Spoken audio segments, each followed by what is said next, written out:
네, 선생님들 반갑습니다. 선생님들께 처음 인사드리는 특수교육 강사 김은진입니다.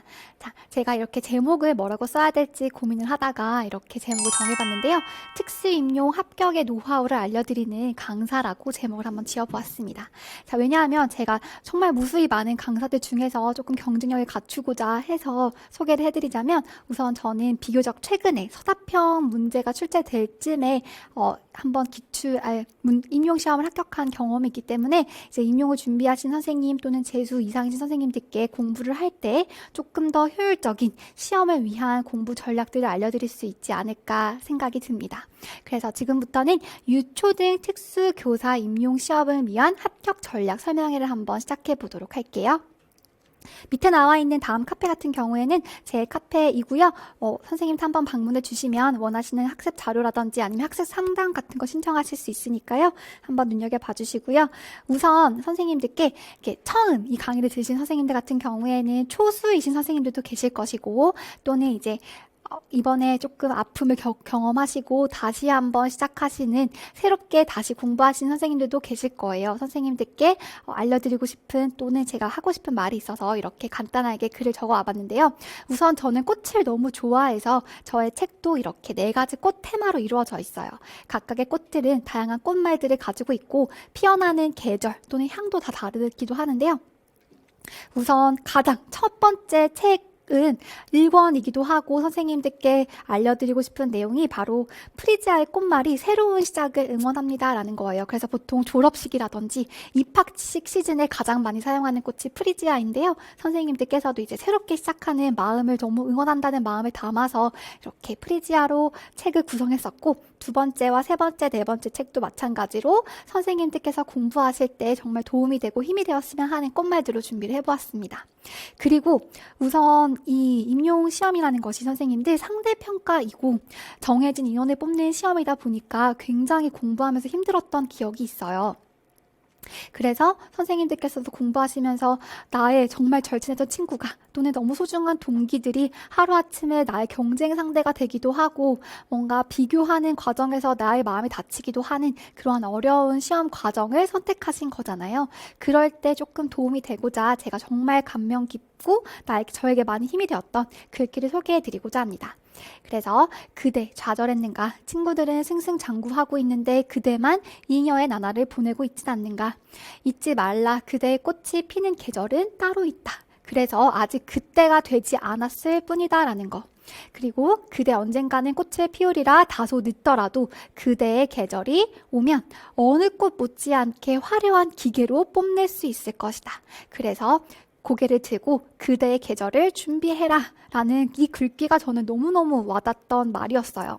한번 이렇게 1차에 합격을 하고 뭔지도 모르는 시절에 제가 2차 시험을 준비하고 그때 정말 합격의 문턱에서 좌절했던 경험이 있었거든요. 그때 저에게 정말 힘이 되었던 말이에요. 마치 저와 같이 공부했었던 친구들은 다 초수에 합격하고 너무너무 저보다 공부 열심히 안 했던 것 같은 친구도 합격하는 그러한 시험이 너무 부당하게 느껴지기도 했었고 정말 힘들었던 그 시기에 아직까지는 내가 준비가 되지 않았기 때문이구나. 조금 더 내가 간절해야지만이 특수교사가 될 수 있구나 라고 다짐을 할 수 있었던 그런 시기가 주어졌었거든요. 그래서 지금 생각해보면 너무 감사했던 시기이고 그때 했던 공부가 사실 더 많이 도움이 되기도 했었고 실제로 제가 이렇게 대학원에 진학한다든지 다른 공부를 이어갈 때도 지금 우리가 배우고 있는 이러한 다양한 공부들이 정말 다 이어지는 내용들이거든요. 그래서 선생님들께서 지금 하고 있는 공부를 토대로 특수교사가 되셔서도 절대 공부에 끈을 놓지 마시고 단지 평교사로만 머무르시지 않으실 거잖아요. 저는 진짜 선생님들께 합격하시고 나서도 대학원 진학이라든지 장학사, 승진, 그다음에 연구사 이런 것들 연구대회, 또는 논문 이런 정말 다양한 꿈들을 펼치셨으면 좋겠어요. 특수교사가 딱 끝이 아니라 정말 다양한 것들이 너무 많으니까요. 지금 이 임용시험을 넘고 나시면 정말 더 광활한 세계가 펼쳐지실 거예요. 지금 하는 공부는 그거의 베이스가 된다라고 생각을 하시고요. 이렇게 말 긁기 염두에 두시면서 특수교사로서의 그런 마음가짐도 이런 염두에 한번 다져보시는 시간이 되시길 부탁드릴게요. 저 역시 이렇게 누구보다 간절하게 공부했던 시절도 있었고 한 번 합격에 좌절을 경험해봤던 그런 쓰라린 경험을 통해서 저의 경험을 바탕으로 선생님들께 무작정 암기를 해라 또는 앉아있는 시간을 늘려라 라는 조언보다는 정말 효율적인 합격, 1년이라는 시간에 단기간 합격할 수 있는 전략들을 가르쳐 드리고자 도움이 되고자 이렇게 준비를 해보았습니다. 자, 그러면 지금부터는 어떻게 합격 전략 설명회가 이루어지는지 간단하게 개요 목차 한번 보실게요. 유초등 특수교육 임용 시험 같은 경우에 이렇게 시험 일정과 과목, 그 다음에 문항 수와 배점, 출제 범위를 간단하게 살펴볼 거고요. 해당하는 부분은 사실 우리가 공고문이 떠요. 각 시도교육청마다 공고문이 뜨게 되는데 그때 꼼꼼하게 보시는 것이 중요하고 지금 보는 내용들은 작년도를 기준으로 어떤 식으로 개략적인 내용들만 보고 넘어가도록 하겠습니다. 그 다음에 모집 인원 한번 보실 거고요. 기출 경향 분석하면서 작년도를 기준으로 어떤 식으로 기출을 공부하면 좋을지 살펴보도록 할게요. 그 다음 지금 소개해드릴 학습 전략 같은 경우에는 정말 간단하고 약간 전반적인 내용의 학습 전략이다라고 생각해 주시면 될 것 같아요. 하지만 선생님들께서 정말 다양하게 자신만의 학습 스타일도 계실 것이고 각각 처해 있는 학습 환경도 다르실 거예요. 기간제를 병행하신 선생님도 계실 것이고 올해 처음 시작하신 선생님들은 특히 4학년 같은 경우에는 올해 또 교생 실습을 앞두고 있잖아요. 또는 재수 이상이신 선생님들께서는 너무 지친 마음에 기본 이론 같은 거 듣고 싶지 않고 다시 봤던 거 보는 거 너무 지겹고 이러신 선생님도 계실 것이고 어쨌든 다양한 학습 전략을 적용하셔야 되는데 각각에 맞는 학습 전략을 선택하기 위해서는 자신을 분석하시는 것이 너무 중요해요. 그래서 지금 일단 제가 알려드리는 거는 전반적인 내용이고요. 각각에게 정말 맞는 학습 전략을 알아보시고 싶은 선생님들께서는 저에게 상담 신청을 해주시면 같이 한번 그런 지난 그런 기출 분석이라든지 그걸 통해서 한번 분석을 해보고 세부적인 학습 전략을 세워가는 그러한 계획도 수립해 보시면 좋을 것 같습니다. 그래서 영역별로 어떻게 학습하면 좋을지, 그다음에 시기별로 어떤 학습 전략을 세우면 좋을지 간단하게 살펴보시고요. 그다음에 제가 공부했을 때 어떻게 서브노트를 만들었었고 어떻게 활용했는지 예시를 보여드리면서 선생님들께도 이런 식으로 효율적으로 공부하는 방법이 있다는 거 소개해드리려고 합니다. 그 다음 마지막으로는 저희 연간 커리큘럼을 소개해드리면서 각각의 연간 커리큘럼에 따른 세부적인 강의 일정과 수강생 관리 방법에 대해서 소개해드리도록 할게요. 그러면 일단 전반적으로 교원 임용 시험이 어떻게 이루어지는지 알려드릴 텐데 아마 많은 선생님들께서 한 번쯤은 알고 계실 거예요. 보시면 일단 시험 일정은 이렇게 이루어지게 됩니다. 보통 8월에 사전 공고문이 뜨게 되어서 예비 TO라고 하죠. 가-TO라고 해서 약간 정말 명퇴하신 선생님, 은퇴하신 선생님 또는 나가시는 선생님들을 기준으로 해당하는 자리가 뜨게 돼요. 해당하는 가-TO, 사전 TO 같은 경우에는 실제 TO보다는 나중에 뜨는 10월 달에 뜨는 실제 TO보다는 많은 차이가 있거든요. 그때는 정말 작은 인원, 정말 확실한 인원만 뜬다면 나중에 뽑는 인원은 훨씬 늘어날 것이기 때문에 사실 8월 달에는 사전 TO 몇 명을 뽑는지에 집중하시는 것이 아니라 이러한 공고문을 세부적으로 보시는 것이 더 중요합니다. 저 때만 해도 8월 달이 아니라 제가 교생 실습할 때 한 5월 달, 6월 달쯤에 사전 TO가 떴던 것 같은데 최근에 조금 더 연기되어서 8월 달쯤 뜬다라고 봐주시면 좋을 것 같고요. 그 다음 10월 달에 이제 본격적인 각 시도교육청마다 1차 시험에 대한 안내문, 시험 공고문이 뜨게 되고 그 확정된 TO가 뜨게 돼요. 이번 서울에서는 몇 명을 뽑을 것인지, 부산에서는 어떤 과목을 몇 명을 뽑을 것인지 이런 식으로 시행 공고 계획이 뜨게 되고 선생님들께서는 일주일의 시간을 두고 원서를 접수하게 됩니다. 원서를 접수할 때는 동시에 여러 지역을 치실 수 있는 게 아니라 내가 선택한 딱 한 지역만 치실 수 있거든요. 그렇기 때문에 신중한 선택이 필요하고요. 그 다음 최종 경쟁률, 원서 접수하시고 난 그 다음 주에 화요일 또는 수요일에 최종 경쟁률이 뜨게 돼요. 그래서 내가 치고자 하는 그 지역에 몇 명이 지원했고 몇 명의 비율로 최종 경쟁률이 뜨는지 같은 거 확인하실 수 있고요. 실제로 최종 경쟁률이 조금 중요하다라고 말은 하지만 어쨌든 선생님 내가 치고자 하는 그 지역의 확신을 가지고 지원을 하셨다면 나를 믿고 최종 경쟁률에 그렇게 흔들리지 마시고 그냥 꾸준하게 마지막까지 마무리를 잘해주시는 것이 필요합니다.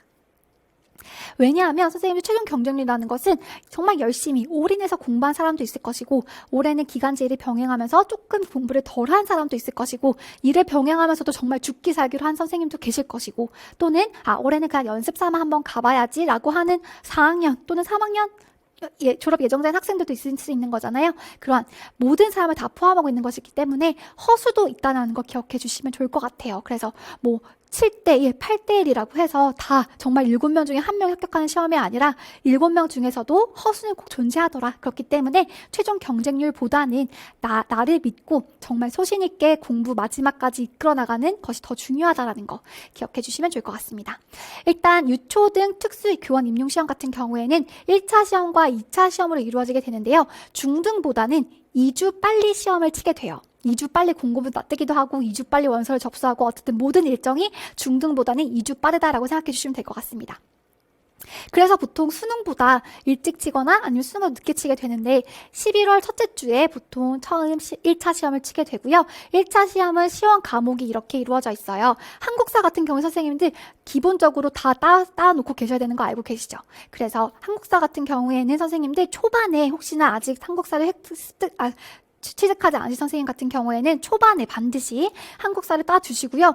마지막까지 한국사를 끌고 가셔야 되는 경우에는 너무 공부할 양이 많아지잖아요. 그래서 초반에 조금 시간을 투자하더라도 반드시 한국사 합격해 주시고요.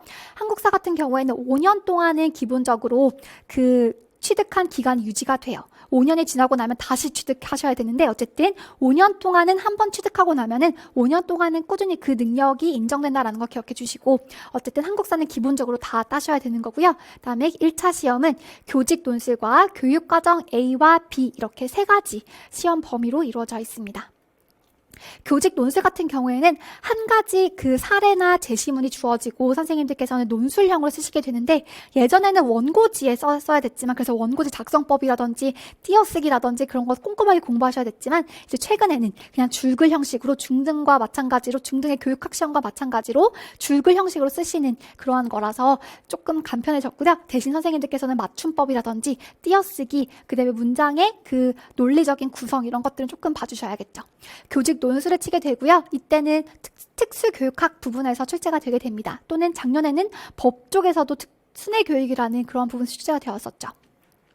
그래서 60분 시험 동안 선생님들께서는 서론, 본론, 결론의 그 논리적인 문장 구조를 갖춘 한 개의 글을 완성하셔야 되는데 일단은 선생님들 어쨌든 키워드가 중점이 되는 시험이다 보니까 정말 문장력 있게 2-3줄을 정말 잘 유려하게 그러한 나의 문장력을 뽐내는 시험이 아니라 시험 문제에서 묻는 그 문항에 맞고 그 근거에 맞고 그거에 맞는 단답형다운 그러한 문장력이 훨씬 더 좋거든요. 그래서 선생님들께서는 교직 논술을 공부하실 때에도 정말 키워드 있는 문장으로 논리력을 갖출 수 있는 그렇게 연습해 주시는 것이 더 좋을 것 같습니다.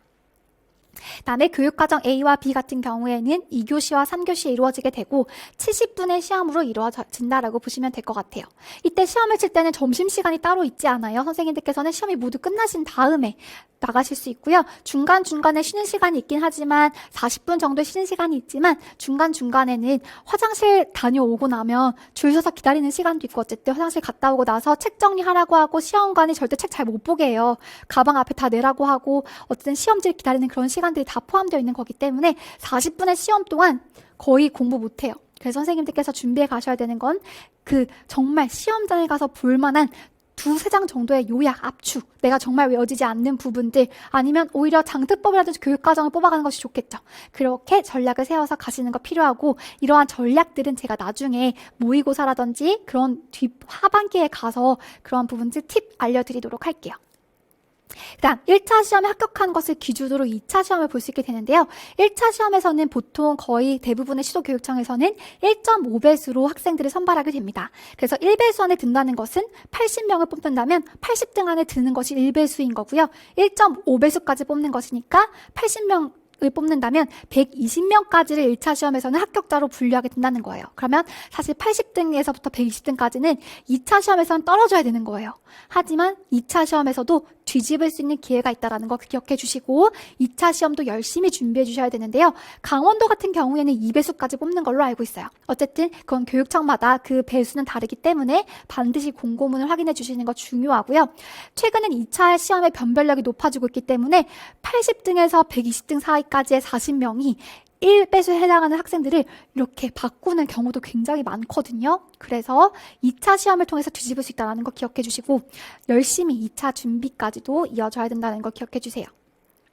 2차 시험 같은 경우에는 제가 서울 기준으로 가지고 왔는데요. 서울 같은 경우에는 평가원 시험 지역입니다. 평가원 시험 지역 같은 경우에는 국립특수교육원에서 만든 해당하는 그대로 문제를 활용하는 곳으로 다른 대구라든지 경기도라든지 특정 다른 교육청에서는 자체 문제를 출제하기도 합니다. 그래서 해당하는 부분도 1차 시험에 합격하고 나면은 합격자를 발표하면서 2차 시험 공고문이 뜨거든요. 그때 반드시 다시 확인해 주셔야 되는 부분이에요.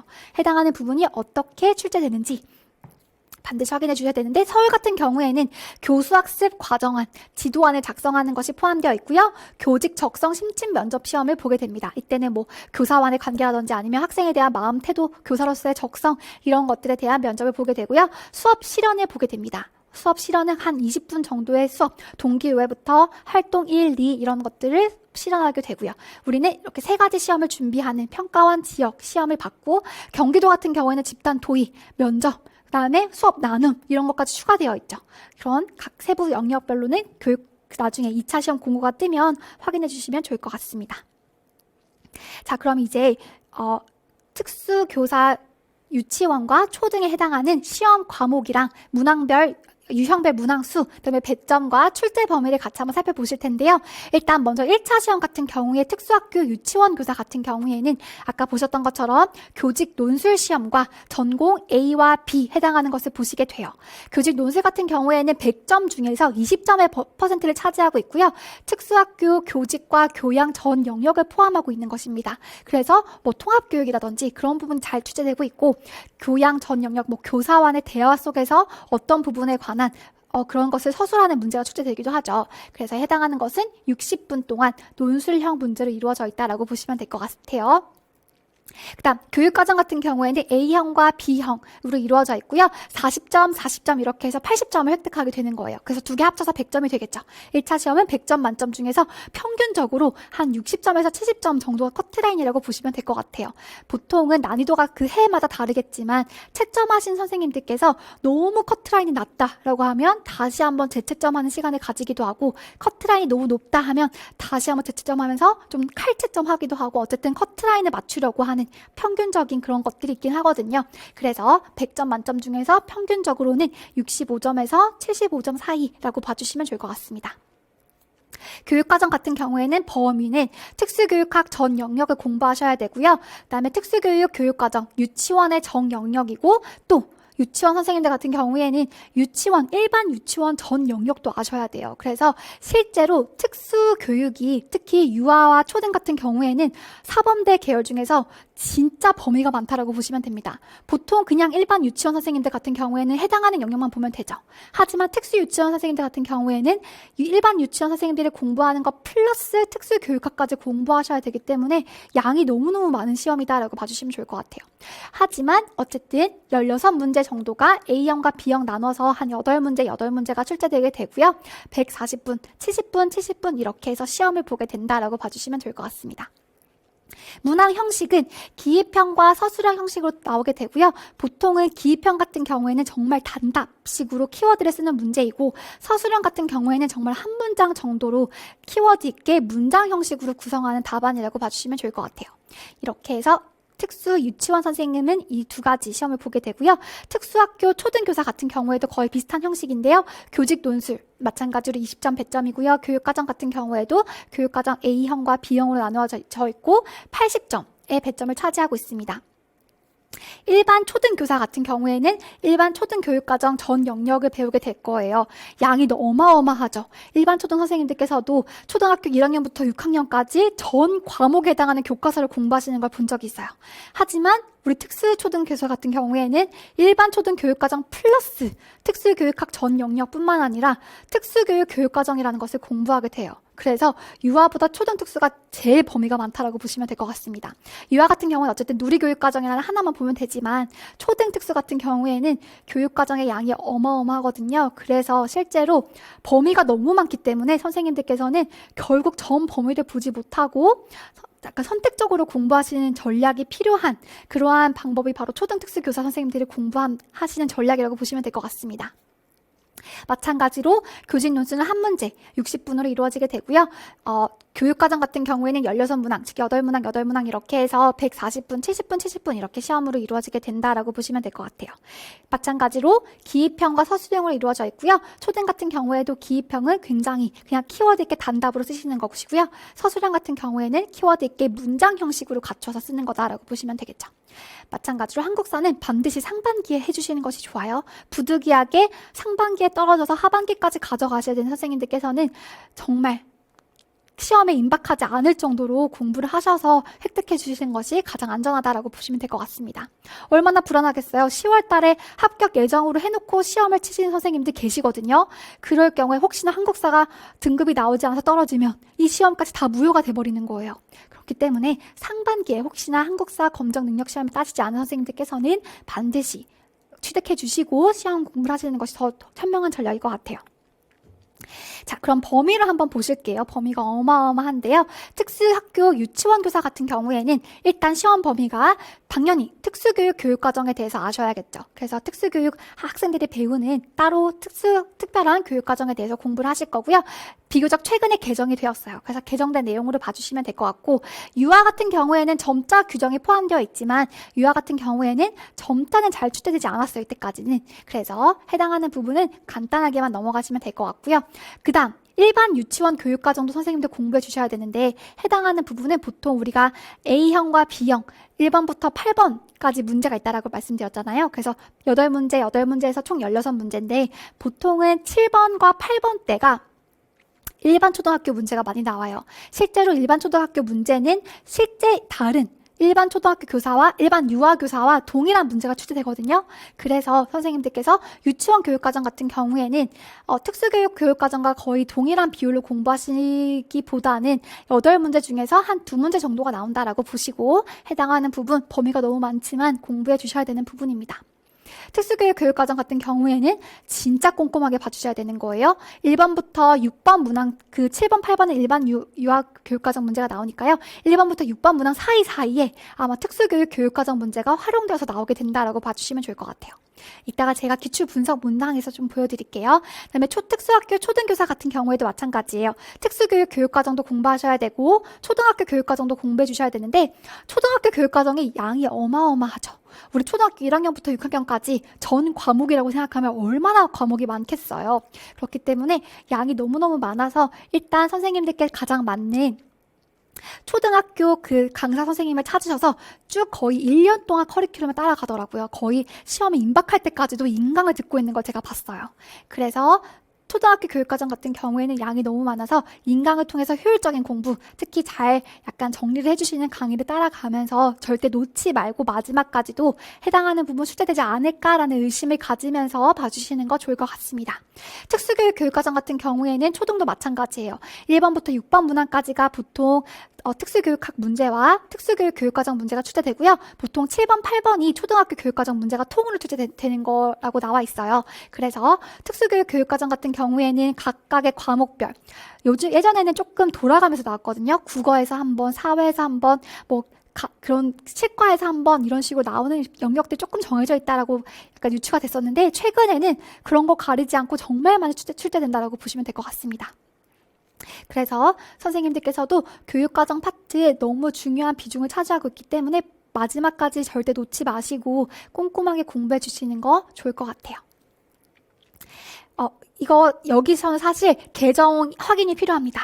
왜냐하면 우리가 나중에 공고문이 8월 달 정도에 뜨면 선생님들께서는 반드시 출제 범위를 확인해 주시고 다시 한번 교육과정을 뽑으셔가지고 봐주시는 거 필요하거든요. 해당하는 부분은 제 역할이라고 생각이 들어요. 선생님들께서 최대한 힘을 덜 쓰시고도 최신의 정보를 얻으실 수 있도록 제가 안내해 드리도록 하겠습니다.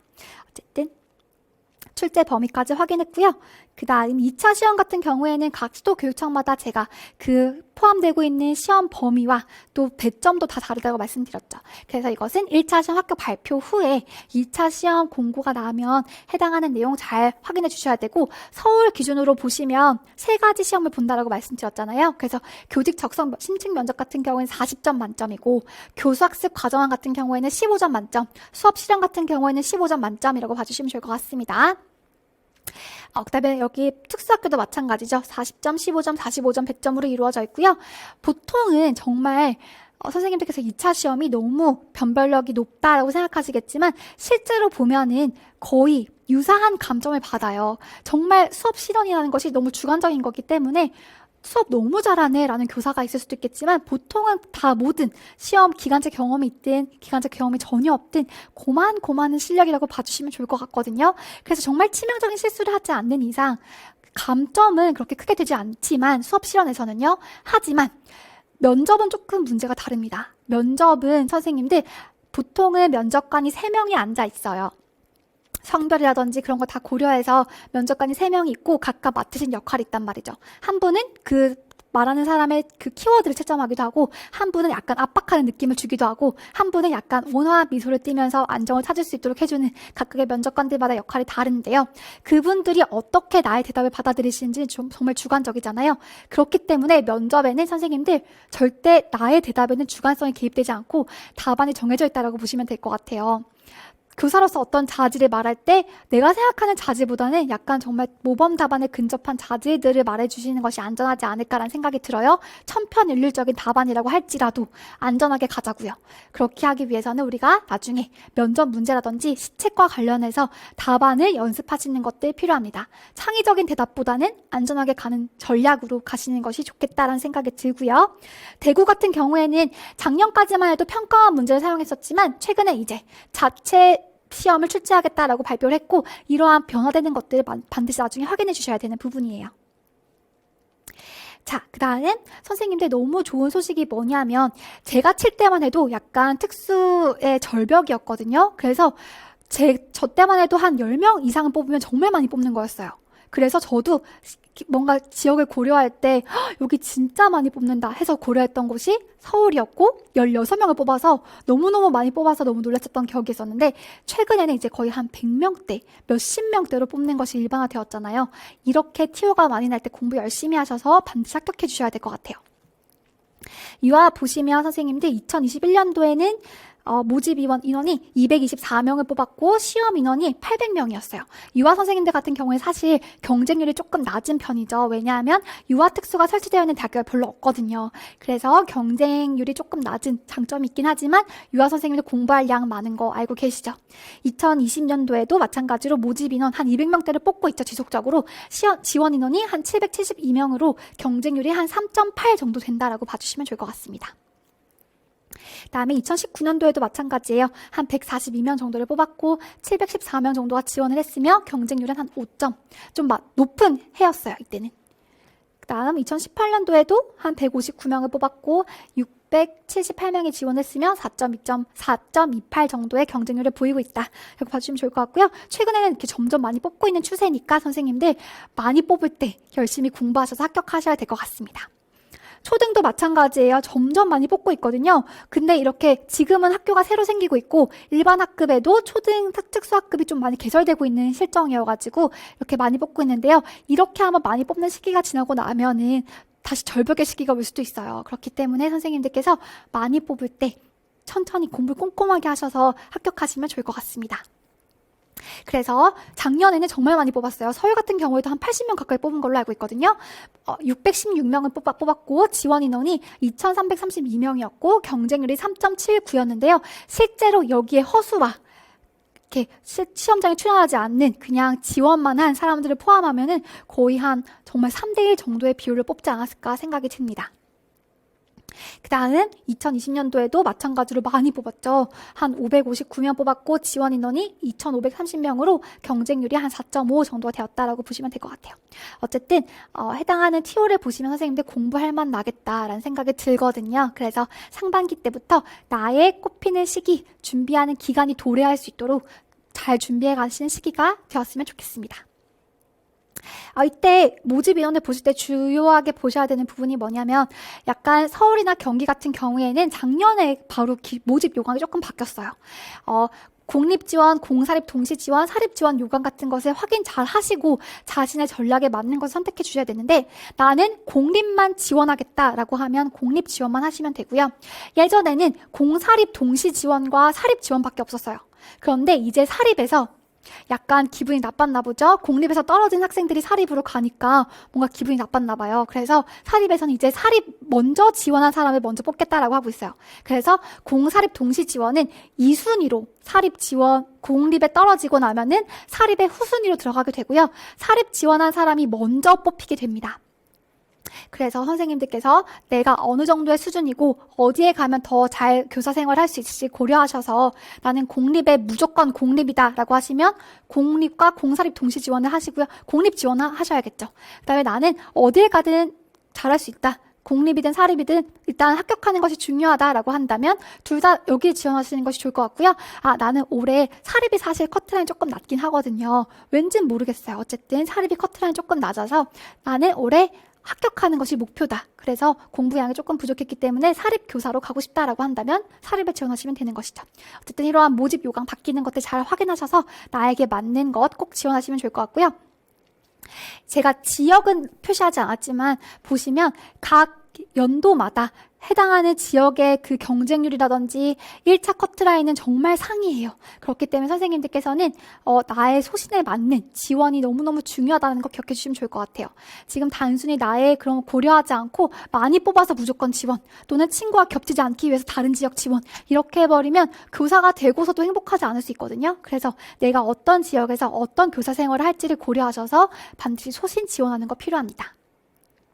2차 변별력이 높아지고 있는 추세다라는 거 선생님들 다들 아실 거예요. 그렇기 때문에 1차에서 약간 점수를 많이 획득해 놓으시면 2차 준비하실 때 일단 마음적으로 여유가 조금 생겨요. 그래서 1차에서 비교적 실수를 줄이시고 내가 알고 있는 거 확실하게 쓰시고 여기서 점수를 좀 더 받을 수 있는 것들을 고민하셔야 되는데요. 일단 교직 논술 같은 경우에는 글 작문 능력이 조금 요구되긴 하지만 어쨌든 키워드 있게 쓰시는 것이 무엇보다 중요하고요. A형과 B형 교육과정 문제에서는 선생님들께서는 일반 유아와 일반 초등 교육과정에서 조금 변별력이 갈리는 것이 조금 슬프지만 어쨌든 여기 해당하는 부분에 답을 쓰시는 거에 따라서 변별력을 가지게 된다라고 봐주시면 좋을 것 같고요. 특수교육학은 사실 누구나 다 공부를 열심히 하는 부분이라 여기서는 실수를 줄여야 되는 부분이에요. 그렇게 1차 고득점 전략 이따가 같이 한번 조금 더 살펴보실 거고 기출 경향 분석 같이 한번 보실게요. 제가 이거 해설 강의를 다 올려두었기 때문에 선생님들께서는 해설 강의를 보시면 좋을 것 같고요. 제가 앞에 있는 개요들만 한번 가지고 와봤어요. 일단 공립특수학교 유치원 경우에는 A형과 B형 문제만 가지고 와봤고 교직 논술성 문제는 선생님들 한번 확인해 주시면 좋을 것 같습니다. A형에서 8문제, B형에서 8문제가 출제되었었는데요. 일단 두드러지는 특징이 무엇인가요? 자, 선생님들, 유아 선생님들 정말 중요한 특수교육학 영역이 바로 행동 지원이라는 거 보이세요? 1번, 2번, 3번, 5번, 그 다음에 B형에서도 마찬가지고 1번, 6번, 7번 거의 한 40% 비율로 행동 지원 문제가 꾸준히 정말 많은 비율로 출제되고 있다는 거 봐주시면 좋을 것 같습니다. 그래서 유아 선생님들 같은 경우에는 행동 지원 파트를 정말 열심히 공부해 주시는 전략 필요하고요. 나머지 영역에서도 조금 골고루 출제되고 있습니다. 그 다음 일반 유아 문제가 출제되고 있는 거 보이시죠?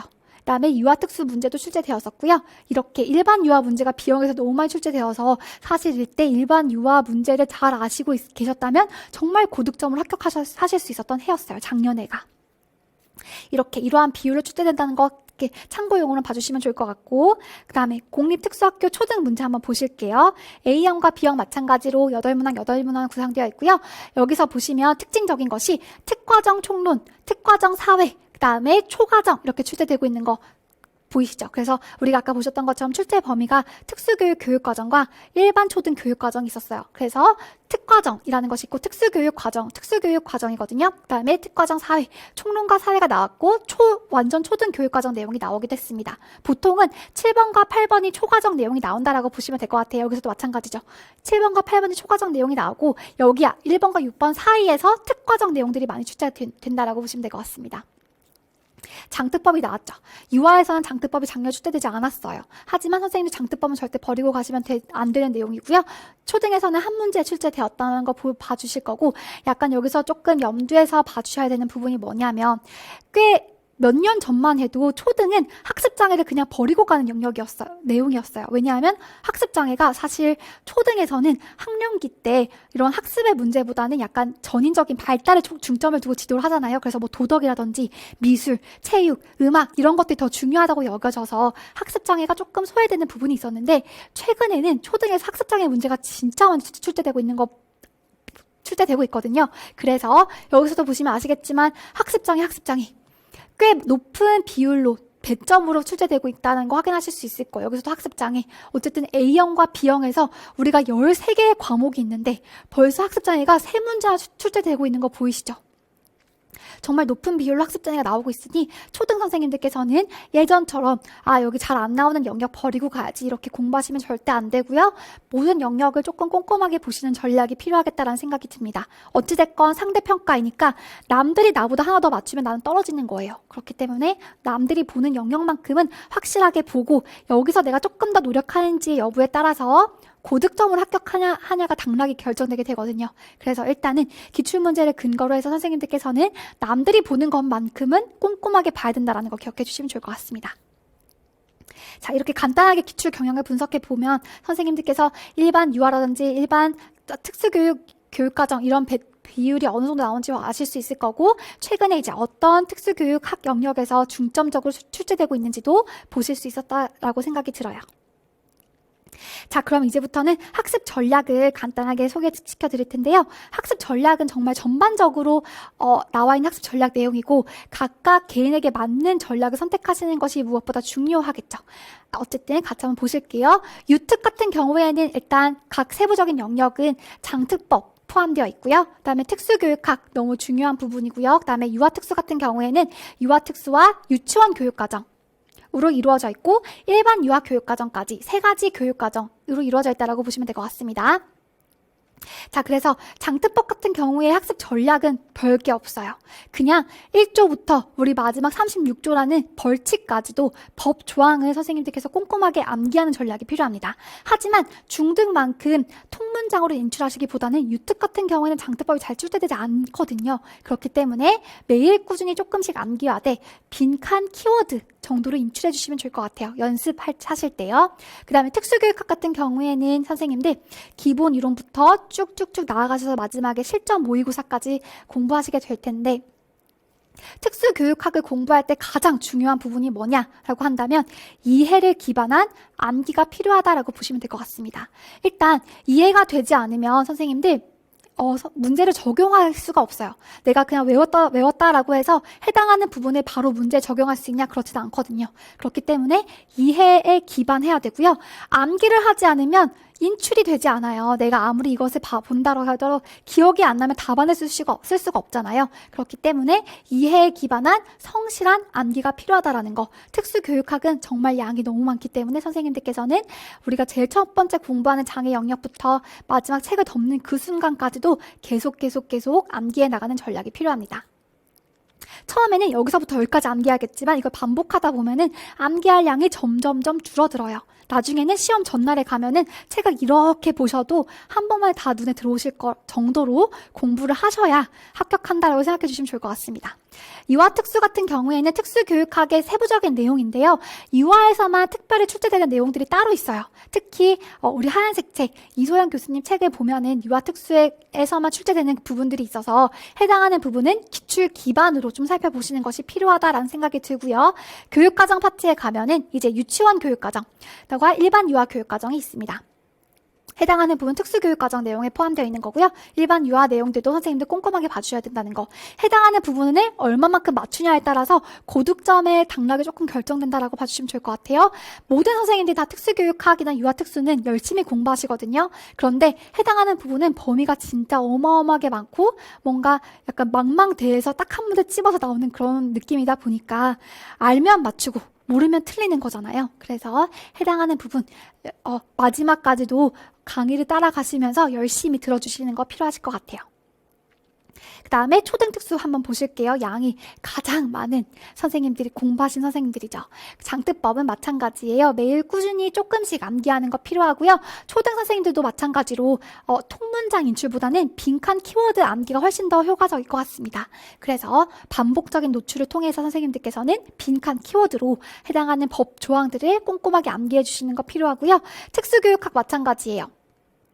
이해에 기반한 암기 꼼꼼하게 정리해 주시는 거 필요하고, 앞서 기출 분석에서도 보셨겠지만 예전에는 학습장애라든지 전환교육 그냥 초등이면 버리고 갔어요. 그런데 그렇지 않다라는 거, 시험 문제 범위에 해당하는 것이기 때문에 언제든지 나올 수 있고 나와도 선생님 절대 컴플레인 할 수 없다라는 거 기억해 주시면 좋을 것 같습니다. 그렇기 때문에 우리는 모든 것을 다 꼼꼼하게 보는 것이 필요하다. 왜냐하면 내가 꼽히는 시기를 준비하기 위한 과정이다 보니까 버리지 말고 다 가지고 가자고요. 시간이 있을 때니까요. 그다음에 교육과정 보시면은 특수교육 교육과정과 일반 초등 교육과정을 나누게 되고요. 선생님들께서 특히 예전에는 특수교육 교육과정에서 총론 정도만 보시고 가셨어요. 그런데 최근에 보시면 아까 우리가 기출 분석에서도 보셨던 것처럼 각 론의 내용들도 많이 나온다라고 보시면 되죠. 뭐 미술, 체육, 뭐 도덕, 실과, 국어 이런 식으로 각 론의 내용들도 봐주셔야 되는데, 각 론에서 중점적으로 보셔야 되는 내용들은 바로 핵심 역량, 해당하는 국어과와 관련된 학생들에게 지도하고자 하는 핵심 역량이 무엇인지를 아셔야 되는 거, 그 과목마다 잘 정리해 주시고 계셔야 되고 비교하실 수도 있어야 되죠. 그 다음에 내용 체계 아시는 거 중요해요. 1, 2학년, 3, 4학년, 5, 6학년 학년군마다 어떤 내용 체계를 기반으로 가르쳐야 되는지 이런 것들 아시는 거 중요하고요. 일단 특수교육 교육과정 같은 경우에는 기출 기반으로 연습하시는 거 중요할 것 같습니다. 일반 초등 교육과정 내용에서는 일단 각각의 과목별에 맞는 모형 암기해 주시는 거 필요하죠. 실제로 모형 같은 경우에는 많이 나오면 한 두세 문제, 적게 나오면 아예 안 나왔던 해도 있지만 선생님들께서는 버리고 가실 수가 없는 부분이에요. 그래서 모형 잘 정리된 거 들고 다니시면서 꾸준하게 복습하시는 거 중요하실 것 같고요. 그다음에 일반 초등 교육과정 내용들도 마찬가지로 변별력을 가르는 내용이다 보니까 7번, 8번 문제를 맞추는 거에 따라서 고득점이 결정되거든요. 그래서 처음에 1월 때부터 마지막 시험 치기 전까지 초등 교육과정 내용을 꾸준하게 강의 들으시면서 어떤 부분이 기출될지 강사들이 찝어주는 거 한번 점검하시면서 넘어가시는 거 좋을 것 같습니다. 자, 이렇게 간단하게 영역 학습 전략 보셨고요. 해당하는 전략 같은 경우에는 정말 일반적인 내용이고 선생님들께 맞는 내용으로 각색하셔서 공부하시는 것이 중요해요. 꼭 필요하신 선생님들께서는 학습 상담 신청해 주시고요. 그다음에 시기별 학습 전략 같이 한번 살펴보실게요. 자, 선생님도 아까 보시면 아시겠지만 우리 특수교육 부분은 일반 교육 내용도 포함하고 있을 뿐더러 특수교육의 내용이 같이 있기 때문에 양이 너무너무 많은 시험이에요. 그렇다 보니까 정말 세부적으로 다 암기하고 이해하고 꼼꼼하게 봐야 되냐? 그렇지 않다. 범위가 많은 시험이다 보니까 무엇보다 중요한 것은 반복을 통한 회독이 너무너무 중요한데요. 처음에는 아마 선생님들께서 특수교육학도 마찬가지예요. 교육과정도 마찬가지일 거고 한번 처음부터 끝까지 보기 위해서는 좀 꽤 많은 시간이 걸릴 겁니다. 그래서 다시 한번 복습하기까지 첫 번째 봤던 것을 다시 돌아오기까지 한 3개월의 시간이 걸린다라고 보시면 되는데 이러한 개월 수를 줄여가셔야 돼요. 다음에 볼 때는 2개월 만에 한 번, 다음에 볼 때는 1개월 만에 한 번, 그 다음에 2주, 1주, 그 다음에 매일매일 복습 이런 식으로 회독을 줄여가시면서 반복하시는 것이 필요합니다. 왜냐하면 나중에 계속 처음부터 3개월, 다음에 복습할 때도 3개월 이렇게 걸리게 되면은 1년 동안 총 4번밖에 복습을 못해요. 그러면은 다시 한번 돌아왔을 때 분명히 기억의 상실, 소실이 나타난단 말이죠. 우리 뇌는 그렇게 그렇게 단기 기억이 오래 보존하지 못합니다. 그렇기 때문에 반드시 이러한 회독수를 기간을 줄여가면서 공부하신 전략이 너무너무 중요하다고 보시면 되겠고, 특히 양이 많은 시험이 제일 중요한 학습 방법이 이래요. 변호사들이 양이 정말 많잖아요. 법들을 많이 외워야 될 때 회독수를 늘려가는 것이 정말 효과적인 방법이라는 유튜브 이런 거 보시면 학습 전략들 나오잖아요. 마찬가지예요. 우리도 양이 많은 시험이다 보니까 이러한 전략들을 토대로 같이 한번 시기별 학습 전략을 살펴보실게요. 자, 일단 방학 7, 8월 달을 기준으로 상반기와 하반기로 나눠질 수 있다고 생각이 듭니다. 일단 기간제 일을 병행하신 선생님들께서는 조금 일과 병했던 거 놓으시고 쉬어가는 타임이라고 생각이 들고요. 1월 때부터 쭉 달려오셨던 올인하신 선생님도 마찬가지예요. 이때쯤 되면 날씨가 더워지기도 하고 조금 지쳤던 것들을 놓는 시기라 이때는 건강 관리가 무엇보다 중요하거든요. 그래서 마음을 조금 다잡는 휴식기 조금 가지시고요. 다시 한번 시작하는 그런 동력을 얻으셔야 되는 시기이고요. 일단 상반기, 방학 전에 상반기 때 선생님들께서 완성하셔야 되는 부분 같이 한번 살펴보실게요. 일단 유초 과정, 유아교육과정, 초등교육과정에 대해서 꾸준하고 성실하게 공부하시는 전략도 필요한데, 이때는 나의 그러한 공부 전략이 흔들리지 않도록 스터디를 구하시는 것이 좋아요. 그것이 뭐 온라인이든 오프라인이든 스터디를 통해서 정해진 시간에 정해진 양만큼 매일매일 꾸준히 공부하실 수 있도록 하는 그러한 방법이 필요하고요. 장득법과 총론도 마찬가지예요. 저도 항상 스터디를 많이 했었는데, 그것이 온라인이든 오프라인이든 어쨌든 스터디를 통해서 나의 계획이 밀리지 않고 내가 나태해지고 안일해지지 않도록 항상 스터디를 통해서 일정한 시간 비율만큼 공부할 수 있도록 하는 것 중요합니다. 상반기부터 여기 잡고 가시면 나중에 하반기 가서도 그냥 복습만 하시면 되는 부분이라, 너무너무 상반기 때 잘해주시면 나중에 하반기 때 너무 효율적이고 편하게 공부하실 수 있다는 거 기억해 주시면 좋을 것 같아요. 상반기 때 이게 되어 있지 않으면 선생님들 이제 방학 때부터 죽어나는 거예요. 외우신다고 너무 바쁘실 거예요. 이것만 나오는 게 아니라 여기도 다 복습하셔야 되기 때문에 상반기부터 차근차근 정리해 주시는 거 좋을 것 같습니다.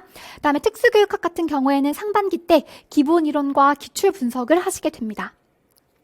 기본 이론과 기출 분석을 들으시면서 선생님들께서 반드시 하셔야 되는 것이 무엇이냐면 바로 나만의 서브노트 또는 단권화를 만들어주시는 작업이 필요해요. 왜냐하면 우리가 반복을 통해서 회독수를 줄여가는 것이 목표이잖아요. 나중에는 정말 하루만 해도 책을 다 보려면 어떻게 해야 될까요? 계속 다른 자료를 보시는 것이 아니라 내가 정말 딱 한 권의 자료에 나의 모든 것들이 녹아있는 것들을 자료를 만들어주시는 것이 필요해요. 그것을 우리는 서브노트 또는 단권화라고 하거든요. 이 두 가지의 차이점은 서브노트 같은 경우에는 정말 요약 압축된 것으로 내가 타이핑하기도 하고 또는 뭐 자료들을 붙여넣기도 하지만, 단권화 같은 경우에 책을 활용하는 것이죠. 뭔가 책을 붙여넣는다든지 어쨌든 그렇게 큰 차이점은 없지만 어쨌든 나만의 자료들을 만들어주신 건 너무 중요하고요. 이때 서브노트나 단권화에 반드시 포함되어야 되는 것이 구조와 틀입니다. 우리가 뭔가 정리를 잘 하기 위해서는 상위 범주들이 필요해요. 그쵸? 특히 양이 많은 시험에서는 내가 차곡차곡 기억을 잘 인출하고 끄집어 쓰기 위해서는 그 상위 제목들에 맞게 잘 정리해 주시는 것이 필요한데, 그것이 바로 구조와 틀입니다. 지적장애 하면 제일 처음에 정의로 이루어져 있고 특성으로 이루어져 있고 그다음에 교사 학습 방법으로 이루어져 있고, 이런 것들을 잘 정리해 두셔야지만이 어떤 문제가 출제되었을 때 해당하는 부분에서 나왔구나, 바로 구조와 틀에서 뽑아서 쓸 수 있는 것이죠. 이런 것들이 잘 이루어지지 않았으면 문제에서 묻는 것은 의사소통 장애인데 이것을 다른 데 찾고 있을 수도 있어요. 그러면 너무너무 인출의 효율성이 떨어지기 때문에 정말 중요한 것이 구조와 틀. 그래서 우리는 기본 이론 강의에서 구조와 틀을 무한 반복하고 있습니다. 그렇죠? 그다음에 두 번째가 이제 기출 출제 여부를 선생님들께서 분석하실 수 있을 정도로 문장을 봐주셔야 되는데요. 이것은 나중에 이어질 기출 분석 강의에서 하겠지만 어쨌든 나만의 서브노트에 해당하는 이 개념이 또는 문제가 기출 문제에 출제되었다라는 거 파악하실 수 있을 만큼은 봐주셔야 된다는 거예요. 정리도 해주셔야 되고요. 그다음 이제 이렇게까지 만들어주셨으면 한 번쯤 이해를 기반해서 내가 외울 수 있는 부분을 외우고 넘어가 주시는 것이 좋아요. 암기를 시작하는 부분입니다. 하지만 어쨌든 우리가 가장 중요한 거는 하반기 때 달리기 위해서 상반기를 이렇게 준비하는 과정이다라고 봐주시면 좋을 것 같습니다. 이렇게 자료를 만들어 놓는 것은 우리가 이제 시험 치기 100일 전부터는 정말 이제 외우셔야 되는 거거든요. 뭔가 자료를 추가한다거나 새로운 강론을 파고 계신다거나 그렇게 하시면 안 되고요. 반복을 통한 회독을 늘려가시는 것이 필요합니다. 이제는 반복이 필요한 거예요. 하반기 때는요. 그래서 하반기 공부 전략을 보시면 일단 유초 과정 같은 경우에는 그 초등 교육과정 강사나 유아 교육과정 강사를 꾸준히 따라가시면서 해당하는 정말 범위가 많은 부분을 잘 정리해 가시는 거 필요하고요. 장특법과 총론은 마찬가지로 스터디 꾸준히 하시면서 정해진 시간에 정해진 양만큼 매일매일 복습해 주시는 거 필요합니다. 세 번째, 이제 특수교육학이 너무 중요한데 실제로 이게 20점, 이게 보통 한 20점, 10점 비율을 한다면 특수교육학이 한 50점에서 60점 정도의 퍼센트를 차지한다고 보시면 되겠죠. 그래서 하반기 같은 경우에는 문제풀이 강의와 실전 모의고사 강의로 이루어져 있는데요. 자, 보시면 문제풀이 같은 경우에는 우리가 일단 상반기에 풀었던 기출 문제를 조금 변형해서 또는 기출 문제를 기반으로 해서 조금 확장될 만한 내용들을 같이 한번 점검해 보는 거예요. 그래서 인출 연습, 내가 외웠던 구조와 틀에서 얼마나 잘 꺼냈을 수 있는지, 오개념은 있는지, 나의 그런 약점을 보완하는 시간을 가지는 것이 필요하고요. 문풀 강의를 했으면 이제 어떻게 해요? 다른 방법으로도 복습을 하는 거예요. 문풀은 영역별로 복습하는 것이기 때문에 제일 첫 번째 강의 의사소통을 하고 나면 그 문제풀이, 문풀 영역별 문풀이 보통 한 10주 정도의 과정을 이루어지거든요. 그러면 다시 한번 의사소통을 보기까지 10주가 걸려요. 그쵸?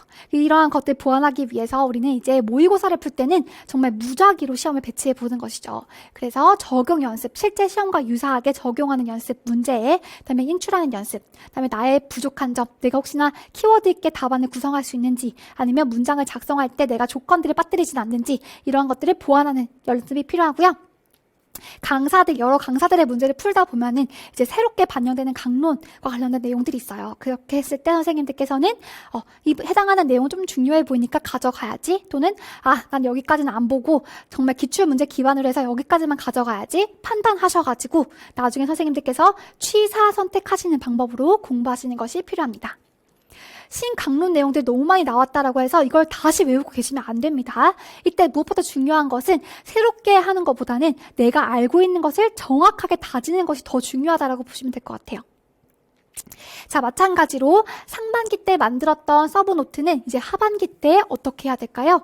무한 반복을 통해서 회독수 기간을 점점점 줄여가셔야 돼요. 나중에는 시험 전날에 13과목 영역을 다 보실 수 있도록. 저는 솔직히 시험 칠 때 하루 만에 다 복습을 못해서 이틀에 걸쳐서 복습을 하고 갔어요. 어쨌든 13과목이다 보니까 6과목 보는 것도 시간이 꽤 많이 걸리거든요. 하지만 합격하신 대부분의 선생님들 말씀 들어보면은 이렇게 시험 전날에 전 과목 회독이 가능하다 할 만큼 복습을 해주셨다라는 거 기억해 주시면 좋을 것 같아요.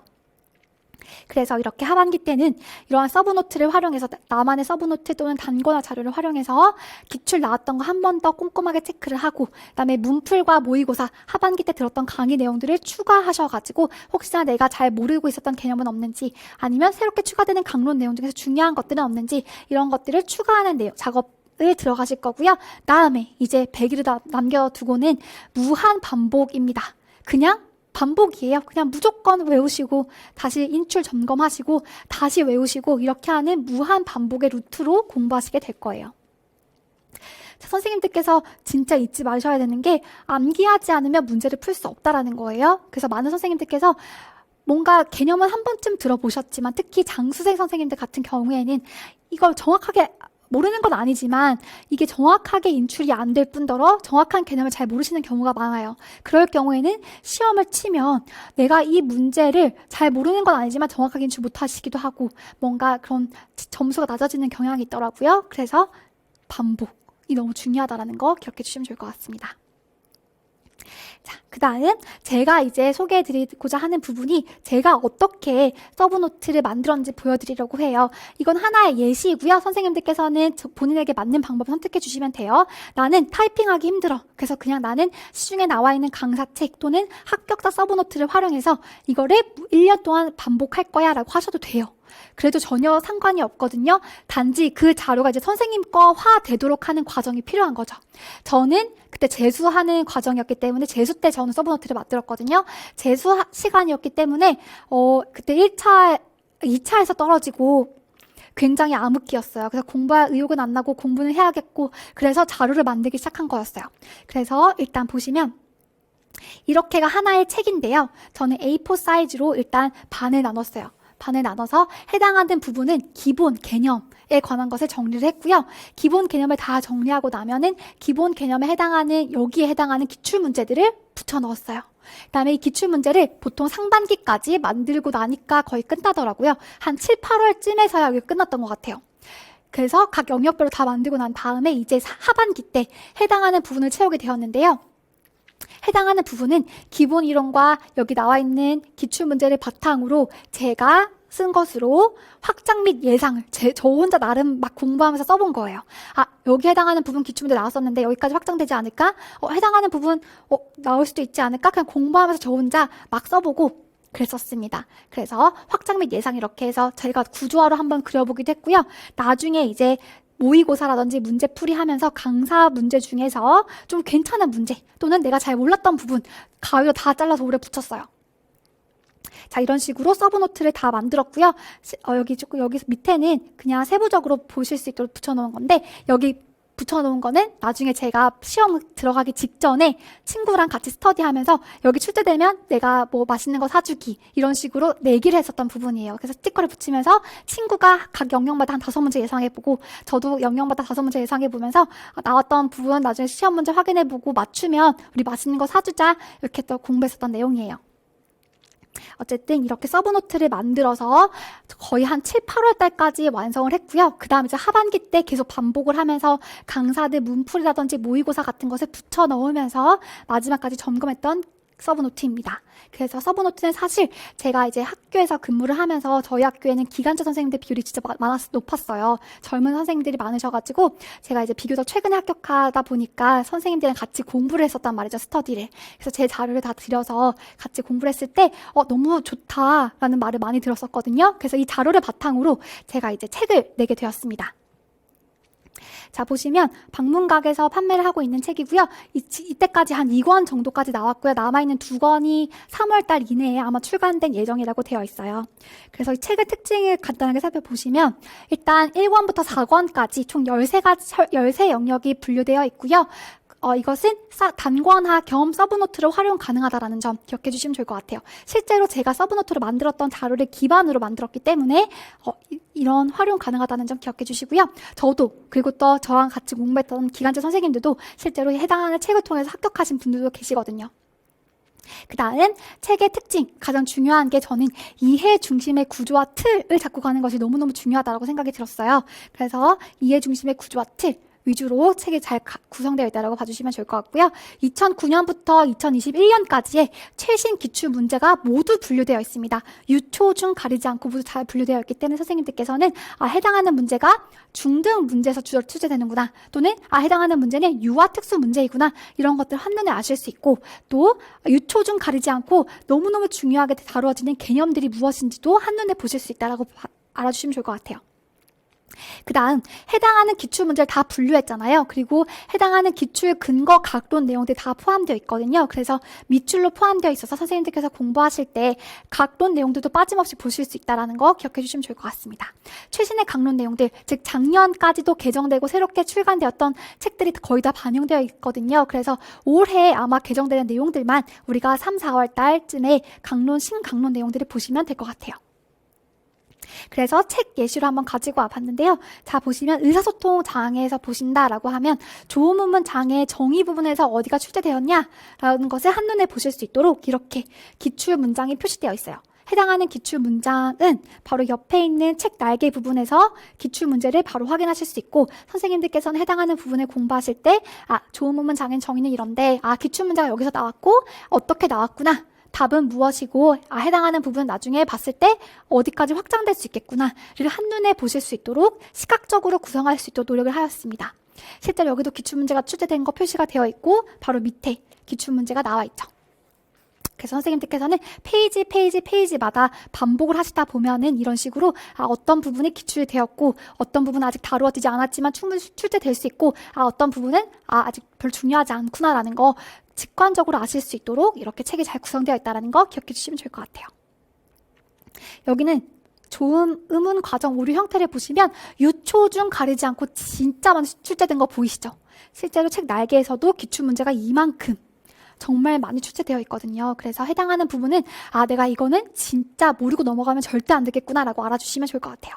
이런 식으로 책이 구성되어 있으니 선생님들께서는 제 책을 기준으로 서브노트나 단권화로 활용하실 수도 있다는 거 알아주시면 될 것 같습니다. 자, 연관 커리큘럼 간단하게 설명드릴게요. 저는 사정상 1월 달부터 3월 달의 강의는 인강으로만 촬영을 했고요. 그래서 보통 10주 과정으로 이루어져 있고 이해 중심의 구조와 틀을 완성하는 것을 목표로 강의를 촬영하였습니다. 그래서 각각의 강의마다는 강의 노트를 활용해서 선생님들께 구조와 틀을 무한적으로 반복해드리는 연습을 하고 있고 그 다음에 강의가 끝나고 나면은 이제 제 책이 4권으로 이루어져 있잖아요. 그 각각의 책을 한 강의에 압축적으로 하는 그러한 복습 강의가 예정되어 있어요. 그래서 해당하는 강의는 인강생뿐만 아니라 직강으로도 들으실 수 있도록 개설할 예정인데요. 이렇게 한번 이제 다시 3월 때부터 공부를 시작하시고자 하는 선생님들도 이때까지 했던 내용들 혹시나 복습하는 개념에서 들으셔도 좋을 것 같습니다. 그다음에 4월 달부터 6월 달까지는 심화 이론을 시작하게 될 텐데요. 심화 이론은 일단 기출 분석이 이루어지게 될 거예요. 그래서 어떤 부분이 기출이 되었고 어떤 부분이 중요하게 출제되었던 부분인지를 한번 정리를 하고요. 그다음에 이것과 병행해서 올해의 최신으로 개정되거나 아니면 새롭게 출간되는 강론의 내용들을 정리하는 강의를 같이 하도록 할 거예요. 그다음에 7, 8월 같은 경우에도 10주 정도의 과정으로 이제 영역별 모의고사가 이루어지게 되는데 이 중간에 선생님들 꼭 한번 쉬어주는 시간 가지도록 하세요. 너무 달리시면 이때 지치시면 안 돼요. 그래서 차라리 여기 중간에 한번 쉬시고 다시 한번 달리는 동력을 얻으셔서 하반기 공부하시는 것이 좋습니다. 조금 저도 학습 전략을 잘 모를 때는 1월 달에 진짜 열심히 달리고 한 달 슬럼프 빠졌다가 다시 달리고 슬럼프 빠졌다가 시험 인접해서 슬럼프 빠지면 너무 힘들더라고요. 그렇게 하지 마시고 선생님들께서 의도적으로라도 중간에 한번 쉬세요. 그래야지만이 나중에 시험 끝까지 달리실 수 있습니다. 그래서 영역별 모의고사 시간에는 이제 각 영역별로 기출 변형된 문제 또는 신강론이 반영된 문제들을 제가 출제해 드릴 거예요. 그래서 해당하는 부분에서 선생님들 어느 정도 암기가 되어 계신지 점검하는 차원에서 풀어주시면 좋을 것 같고요. 일단 영역별 모의고사다 보니까 의사소통 장애를 공부하시고 난 다음에 다시 한번 복습이 돌아올 때까지는 10주가 걸리는 거잖아요. 그렇기 때문에 우리가 복습 차원에서 다빈출 개념을 무작위로 공부하려고 합니다. 그래서 내가 지금은 영역별 모의고사에서 시각장애를 공부하고 있더라도 다빈출 개념을 통해서 다른 영역도 한 번쯤은 점검하실 수 있도록 두 가지 강의를 같이 개설할 예정이고요. 9월에서 10월 직인강 파이널 모의고사 너무 중요해요. 저도 실제로 한번 시험에서 좌절을 하고 저의 그런 실패 요인을 분석했을 때 나는 답안을 구성하는 능력이 조금 부족했구나라는 것을 알고 이제 지방에서 공부를 하다가 서울로 올라와서 직접 강의를 들으면서 첨삭을 받았던 기억이 있거든요. 그래서 선생님들께서도 혹시나 내가 구성했던 답과 실제 시험 커트라인이 너무 차이가 있을 경우에는 답안 작성 능력에 문제가 있을 경우가 많아요. 그래서 해당하는 부분 첨삭을 받아보시면 진짜 도움이 되거든요. 인강이든 직강이든 꼭 모의고사는 들으시면서 첨삭을 받아보시는 거 도움이 될 것 같습니다. 그 다음 이렇게 하고 나면 이제 우리가 1차 시험이 끝나게 되죠. 1차 시험 끝나고 나면 이제 선생님들 2차 시험 너무너무 중요하거든요. 변별력이 높아지는 추세이다 보니까 2차 시험을 열심히 준비하시는 거 필요합니다. 그래서 저 같은 경우에는 특히 이제 현장에서 있었고 여러 번 연구 수업도 하고 하다 보니까 2차 시험과 관련해서는 정말 큰 도움을 드릴 수 있으니까 2차 시험 때 꼭 한번 만나뵐 수 있었으면 좋을 것 같아요. 그 다음 계획하고 있는 것이 특강인데요. 일단 제가 2021년 작년도 유아, 초등, 중등 기출분석 특강을 다 찍었습니다. 그래서 선생님들께서도 기출분석을 위한 공부를 하실 때 한번 분석 특강 들어주시면 좋을 것 같아요. 제가 각 영역별로 어떻게 기출문제를 풀어야 되는지 학습 팁들을 알려드렸거든요. 그래서 해당하는 거 들어주시면 좋을 것 같고요. 지금 찍고 있는 학급 전략 설명회를 통해서 선생님들께서 올해 상반기와 하반기 공부를 어떻게 하면 좋을지 계획하시는 시간 되셨으면 좋겠습니다.